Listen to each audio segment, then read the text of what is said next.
Diferente do que muita gente pensa, em investir bem não é uma tarefa difícil. Na verdade, ter uma estratégia de investimentos minimamente boa que vai te dar resultados no longo prazo não depende de você ter muitos acertos, de você ser muito bom em escolher investimentos. Na verdade, o seu resultado ele depende de você conseguir diminuir o seu número de erros. Porque quando a gente fala no assunto investimento, a gente não tem só o erro e o acerto. A gente tem também o meio do caminho, que é o não fazer nada. E muitas vezes, não fazer nada, deixar o seu dinheiro quietinho no seu caixa, vai ser muito melhor do que tentar sair correndo atrás procurando oportunidade de investimento onde não tem. Saber não fazer nada com seu dinheiro é um grande diferencial entre os investidores que vão ter sucesso e os investidores que vão ficar no perde-ganha com o mercado aí ao longo do tempo.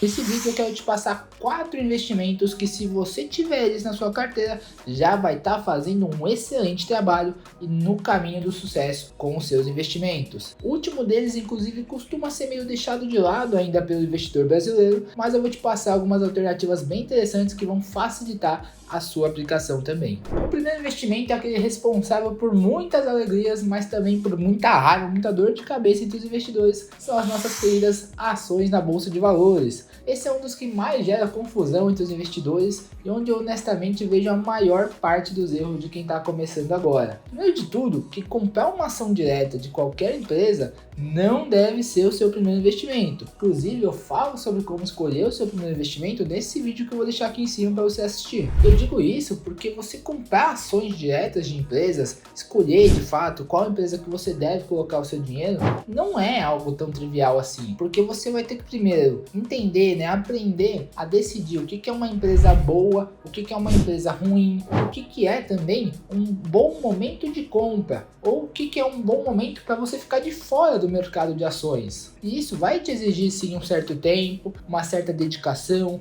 uma energia, e nem todo mundo está disposto a dedicar esse tempo, essa energia a aprender isso. Inclusive, se você quiser um vídeo explicando como que eu e a minha equipe a gente faz esse tipo de escolha, tanto para os nossos investimentos como para a carteira dos nossos clientes, comenta aqui embaixo ações que muito em breve eu faço um vídeo sobre isso. E aqui, na minha opinião, para quem está começando ou para quem não quer dedicar esse tempo, essa energia a aprender, a estudar sobre ações, o ideal seria você terceirizar isso. E essa terceirização você pode fazer de 4 maneiras diferentes. A primeira delas é investindo em um fundo de investimento, que aí pode ser um fundo passivo, como o BOVA11, por exemplo, que é um ETF, um fundo de índice, e que vai replicar a carteira média do mercado. Então já vai ser uma bela diversificação, você vai ter mais de 60 ações comprando um único ativo, e isso já vai ser um belo de um primeiro passo. Ou você pode também ir para os fundos de investimento ativos, onde você vai ter uma equipe de gestão profissional escolhendo quais ações comprar, quais ações vender, em qual momento fazer isso, e naturalmente por esse serviço eles vão te cobrar um precinho a mais do que o fundo passivo. E esses gestores ativos, o objetivo deles é justamente bater,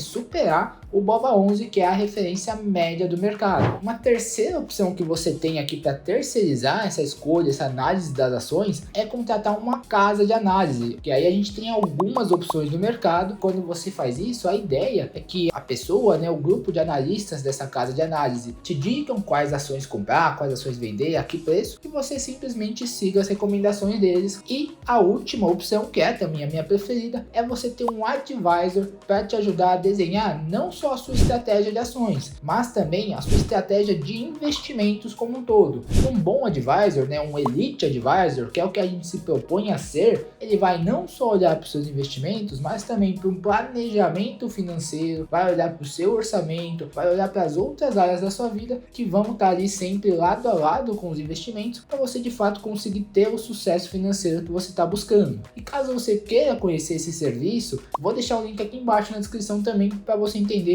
o que um Elite Advisor faz e por que faz sentido você ter um também. E uma coisa que eu não vejo ninguém falando praticamente é que no caso de você ser um empresário, de você ser um autônomo ou algo do gênero, é de que usar parte do seu dinheiro para investir na sua própria empresa, no seu próprio negócio, quando eu vou olhar a estratégia de investimentos de um cliente, conto também como investimento em ações, porque ali você está investindo em empresas, só que na verdade é a sua empresa, onde você acaba até tendo mais controle do que está acontecendo e tem um potencial de geração de renda, de multiplicação desse dinheiro muito maior do que investir na bolsa de valores. O próximo tipo de investimento que eu acredito que você deveria ter são os imóveis. E aqui, dependendo da sua idade, talvez você já tenha um imóvel ou pelo menos já passou pela tua cabeça comprar um. Isso vai acontecer porque o investimento em imóveis aqui no Brasil é um dos mais populares, lado a lado ali com a nossa velha poupança. No Brasil ainda é muito comum essa visão do imóvel como referência de proteção do seu patrimônio, seja da inflação ou seja de você mesmo, né, para você não sair torrando o dinheiro. É por isso que muitas pessoas acabam tendo esse sonho de ter um imóvel próprio, de conseguir comprar sua primeira casa. E eu concordo totalmente com essa visão. Eu acredito que ter uma parcela do seu patrimônio em ativos imobiliários, sejam eles físicos ou ativos do mercado financeiro, eu acho que é uma excelente forma de diversificação. Todo mundo deveria ter um pouquinho. Só que o que muita gente acaba esquecendo aqui é que existem também outras maneiras de você ter essa exposição a um ativo imobiliário, além do tradicional financiamento ou compra à vista. Tem um universo ali ao redor dessa classe de ativo que você pode ter uma exposição também. Você tem, por exemplo, investimento em imóveis de leilão, onde você consegue descontos de até 50% a 60% do valor do imóvel. Aí você pode comprar para revender, pode comprar para alugar como uma nova fonte de renda. Você tem também um investimento que ficou muito popular nos últimos anos, que são os fundos imobiliários. Você tem os CRIs, que apesar de serem um tipo de dívida, né, uma renda fixa, é uma renda fixa imobiliária. Você tem, inclusive, os consórcios, que historicamente aqui no Brasil são muito mais falados, mas que se você pesquisar direitinho para entender como funciona, você vai ver que existem sim algumas estratégias que utilizam consórcios, que podem ser aplicadas para um universo grande de pessoas e que você vai conseguir ter retornos muito interessantes e muitas vezes condições bem melhores do que, por exemplo, no financiamento. Aproveitando esse tema, você já teve alguma experiência com consórcio? Me conta aqui nos comentários para saber qual é a tua opinião sobre isso. E se até agora esse vídeo aqui está sendo útil para você, ajuda ele a chegar a mais pessoas clicando no botão de like que está aqui embaixo. O nosso terceiro tipo de ativo, que é essencial para você sobreviver no mundo dos investimentos, mas que acaba muitas vezes sendo deixado de lado pelas pessoas, é a renda fixa, a tradicional renda fixa. E aqui, quando a gente está falando de renda fixa, essa é uma das classes de investimento que também gera muita confusão, principalmente em quem está começando a investir. Porque a renda fixa, ela é, honestamente, assim, um grande mundo à parte, tá? A renda fixa não se resume apenas ao tesouro direto e alguns CDBs do banco grande, tá? Na renda fixa, você vai ter títulos públicos, títulos bancários, títulos incentivados, que são aqueles isentos de imposto de renda. Você tem os créditos estruturados, que são uma renda fixa um pouco mais apimentada, onde você busca um retorno maior, correndo um pouco mais de risco e abrindo um pouco mão de ter liquidez, né, de ter dinheiro rápido.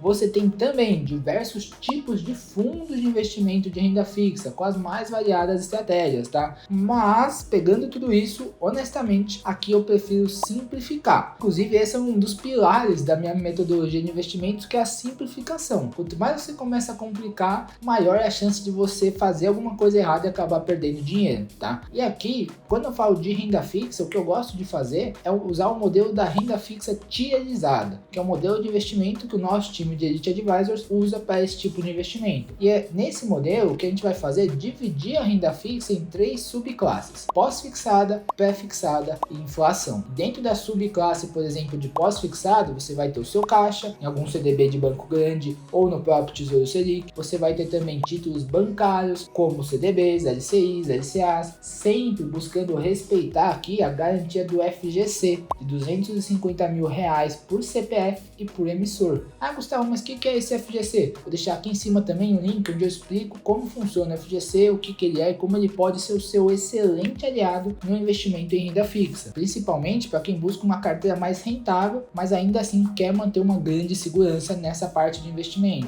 E para a caixinha do pré-fixado, a ideia é que você também se mantenha dentro desse universo da garantia do FGC para os títulos bancários, tá? E você acha excelentes oportunidades também. Por fim, para a parcela de inflação, você também pode seguir a estratégia dos bancários dentro do FGC, mas aqui eu prefiro fazer diferente e focar em títulos públicos, tá? Os famosos Tesouro e PCA+, que você pode comprar debêntures, CRIs, CRAs, mas para a pessoa física que não tem o auxílio de um profissional como um Elite Advisor, por exemplo, acho que é difícil você conseguir medir exatamente o risco de cada um desses ativos da renda fixa, tá? Porque a renda fixa, ela é sempre uma dívida, tá? É um empréstimo que você está está fazendo. Então é muito importante que você consiga medir qual é o risco de crédito de quem está pegando seu dinheiro emprestado, porque mesmo que essa sua contraparte tenha um risco de crédito bom, ainda assim é possível a gente ver eventos como teve recentemente no caso das lojas americanas, né? Mas caso ainda assim você queira ter essa diversificação na carteira, eu particularmente prefiro que você faça isso via fundos de investimento. Assim você vai ter uma equipe de gestão profissional, já faz isso há muitos anos, para te ajudar na análise desses ativos, tá? Uma outra classe de investimentos que você precisa ter na sua carteira e que muita gente acaba deixando de lado, até muitas vezes por preguiça, são os ativos internacionais. E olha, aqui o leque de opções ele é praticamente infinito, tá? A gente tá falando de um mercado lá fora que é muitas e muitas vezes maior do que o do Brasil.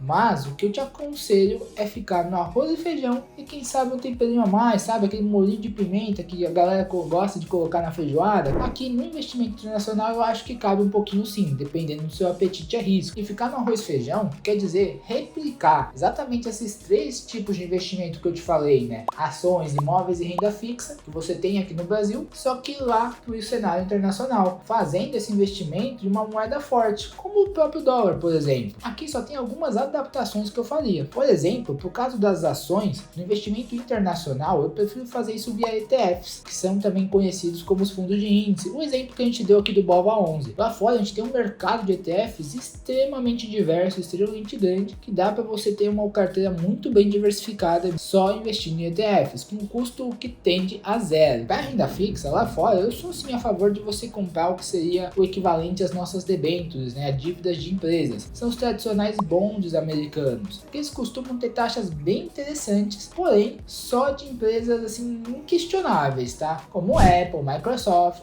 ou até mesmo se você quiser colocar um pouquinho mais de risco na carteira e pegar uma taxa melhor, empresas brasileiras, daquelas bem grandes também, né? Como uma Petrobras, uma Vale do Rio Doce, por exemplo, empresas onde a chance delas quebrarem tende a ser muito baixa, tá? Só que a renda fixa lá fora ela acaba sendo um pouquinho mais salgada para você fazer um aporte inicial, tá? Os aportes mais baixos costumam ficar na casa dos seus 10 mil dólares, então não é algo que é acessível para todo mundo. Já para os imóveis, eu até gostaria de comprar um imóvel direto lá, porém é um custo muito alto, ainda mais para gente brasileira pagar em dólar, né? Então o que seria mais acessível aqui para nós são os REITs, os primos americanos dos nossos fundos imobiliários, que você vai encontrar também na Bolsa de Valores americana. Ah, e para abrir uma conta lá fora também é um processo extremamente mais simples do que você pode imaginar. Inclusive, vou deixar aqui embaixo também na descrição um link para você abrir a sua conta na Avenue, que é a corretora que eu uso. E nesse link, inclusive, você já abre a sua conta tendo acesso ao atendimento da nossa equipe de Elite Advisors. Então já é mais uma ajuda aí para você investir bem o seu dinheiro lá fora, tá? E por último, a pimentinha que eu comentei seria um investimento em criptomoedas. Ainda um tema muito controverso, cheio de histórias para lá e para cá, muita confusão ainda nesse ambiente de criptomoedas, mas eu acredito que é um investimento com uma assimetria muito positiva, que significa que é um investimento onde você tem muito a ganhar se ele der certo e pouco a perder se ele der errado, tá? Isso acontece porque o máximo que você pode perder é o que você investiu. Se você investir 100 reais, você só pode perder 100 reais. Se você investir 1.000, você só pode perder 1.000. Só que o seu potencial de ganho, ele não tem limite, ele é infinito. Você pode multiplicar esse dinheiro por 5, 10, 20 vezes. Então arriscar